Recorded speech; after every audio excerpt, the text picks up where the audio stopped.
নমস্কার, আমি astrologer বেদান্তজি। Cockroach জনতা party আবার নতুন করে আন্দোলনের ডাক দিয়েছে এবং এই আন্দোলন কৃষকদের সমস্যা, এই আন্দোলন ব্রেকারদের সমস্যা এবং সঙ্গে সবচেয়ে বড় বিষয় হলো যাদেরকে পুলিশ অ্যারেস্ট করেছিল তাদের বিষয়েও এর মধ্যে জুড়ে দিয়েছে। কোর্টের একটা রায় ছিল যে সকল স্টুডেন্টরা এখানে অ্যারেস্ট হয়েছে তাদের মধ্যে যাদের নামে আগে ক্রিমিনাল কেস রয়েছে তাদেরকে পুলিশ বিবেচনা করবে যে পুলিশ জামিন দেবে কি দেবে না, এটা পুলিশের ওপরে বিষয়। আর যারা নতুন সত্যি সত্যি আন্দোলনে তারা যুক্ত ছিল, সুতরাং গণতান্ত্রিক উপায়ে আন্দোলন করার অধিকার আছে, তাদেরকে জামিনের ব্যবস্থা যেন করে।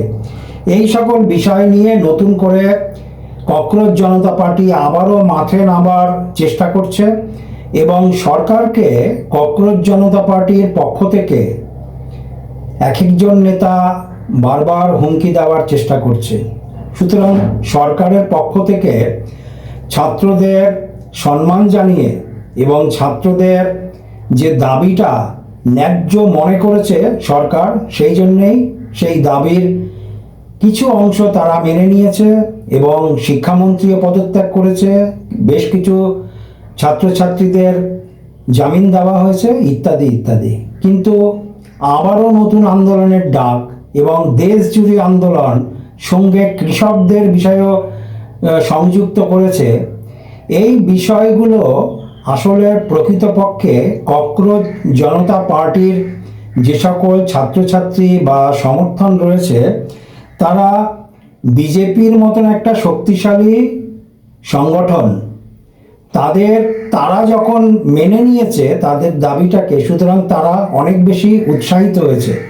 ককরোচ জনতা পার্টির পক্ষ থেকে অনেক বেশি উৎসাহিত হয়েছে, ফলে তারা আবারও সরকারের এগেনস্টে বড় আন্দোলনের রূপরেখা তৈরি করছে এবং বারবার হুমকি দিচ্ছে তারা অবিলম্বেই রাস্তায় নামবে এবং সেটা ভারতবর্ষ জুড়ে।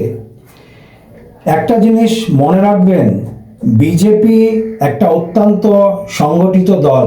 শুধু তাই নয়, নরেন্দ্র দামোদর মোদী একজন প্রধানমন্ত্রী হিসাবে ভারতবর্ষের যথেষ্ট নজির সৃষ্টি করেছে এবং সুশৃঙ্খলভাবে দেশকে পরিচালনা করছে। কম বেশি তার কোনোটা ভালো কোনোটা খারাপ ইত্যাদি বিরোধী পক্ষের কাছে কারোর পছন্দ হতে পারে, কারোর অপছন্দ হতে পারে, সেটা আলাদা কথা। বা কেউ যদি দেশ পরিচালনা করে সেখানে কিছু পছন্দ অপছন্দের বিষয় তো আছে, কিন্তু মোদিজি ভারতবর্ষের একজন প্রধানমন্ত্রী হিসাবে যথেষ্ট প্রতিষ্ঠিত এবং স্বনামধন্য। এটা মনে রাখতেই লাগে যে বিজেপি একটা সংগঠিত দল এবং এই বিজেপি ভারতবর্ষের পার্লামেন্টে প্রবেশ করেছে এক দুই দিনে না, হঠাৎ করে একটা আন্দোলন সৃষ্টি করলো, সেই আন্দোলনে লোকের সমর্থন। আর তখন তো আর সোশ্যাল সাইট ছিল না, যখন বিজেপি আন্দোলন করেছে, যখন বিজেপি রাস্তায় মানুষের পাশে ছিল, মানুষের বিভিন্ন অভাব অভিযোগ নিয়ে রাস্তায় নেমেছে, তখন তো সোশ্যাল সাইট ছিল না, এতটা শক্তিশালী সোশ্যাল সাইট ছিল না, যেটা কিনা ককরোচ জনতা পার্টি যেই সুবিধাটা পাচ্ছে।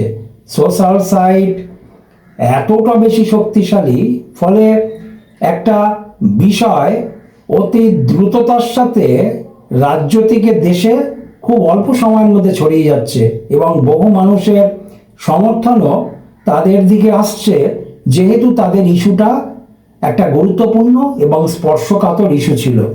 কিন্তু বিজেপি লড়াই করেছে, তখন কোনো সোশ্যাল সাইট ছিল না। বিজেপি মানুষের স্বার্থ এবং হিন্দু ধর্ম তো বটেই, হিন্দুর ইস্যু তো বিজেপির পক্ষে ছিল।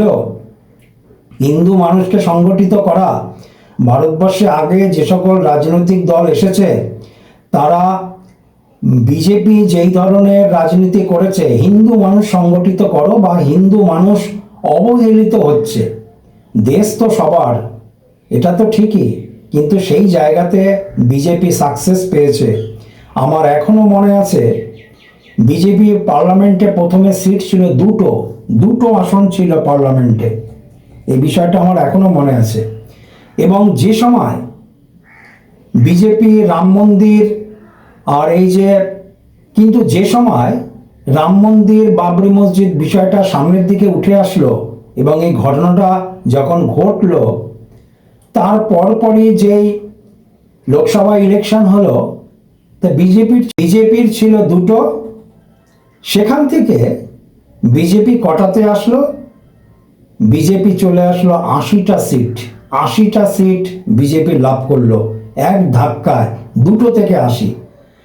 সুতরাং ককরোচ জনতা পার্টি বলুন আর যেই বলুন, বিজেপির লড়াই অত্যন্ত কঠিন লড়াই এবং দীর্ঘদিন মাঠে ময়দানে লড়াই করে মানুষের স্বার্থকে সঙ্গে নিয়ে এবং যে অবহেলিত হিন্দু, সেই হিন্দুর স্বার্থকে রক্ষার জন্য বিজেপি একটা কঠোর লড়াই করে আজকে ভারতবর্ষের মসনদে বসেছে এবং নরেন্দ্র মোদী যথেষ্ট যোগ্য প্রধানমন্ত্রী এবং উনি আজকে প্রায় 15 বছর পূর্ণ হবে এবার লোকসভা ইলেকশনে।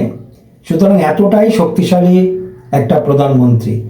সেখানে আজকে সোশ্যাল সাইটের একটা শক্তিশালী অবস্থা তো আছে এবং সেই সোশ্যাল সাইটের মাধ্যমে কোনো একটা রাজনৈতিক ইস্যুকে খাড়া করে এই যে আরশোলা জনতা পার্টি আবারও যে নতুন আন্দোলনের ডাক দিয়েছে এবং বিজেপির মতন একটা সংগঠনকে যদি দুর্বল মনে করে, সেক্ষেত্রে কিছু কিছু মানুষ এবং বেশিরভাগ মানুষের যেটা ধ্যান ধারণা, এই জায়গাটা পূর্ণ হবে না, এটা পূর্ণ হবে না। বাংলাদেশ নয়, নেপাল নয়, এটা আমাদের পাশের দেশ শ্রীলঙ্কাও নয়, এটা ভারতবর্ষ গণতান্ত্রিক দেশ, গণতন্ত্র রক্ষা থাকবে এবং একটা পার্লামেন্টে যেই দলটার অত্যন্ত শক্তি আছে, সুতরাং সেই দলটাকে এরকমভাবে দুর্বল করা যায় না, এটা মনে রাখতেই লাগে। আসল প্রকৃতপক্ষে একটা বিষয়,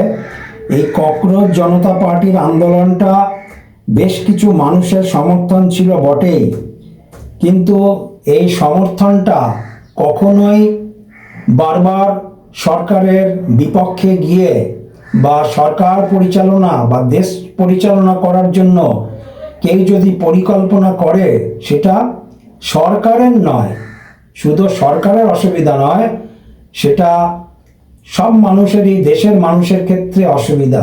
আন্দোলন হোক, সেটা সুষ্ঠু আন্দোলন হোক এবং একটা ন্যায্য আন্দোলন হোক, যেহেতু আগের আন্দোলনটার মধ্যে একটা গুরুত্ব ছিল, সরকার সেটা গুরুত্ব দিয়ে দিয়েছে।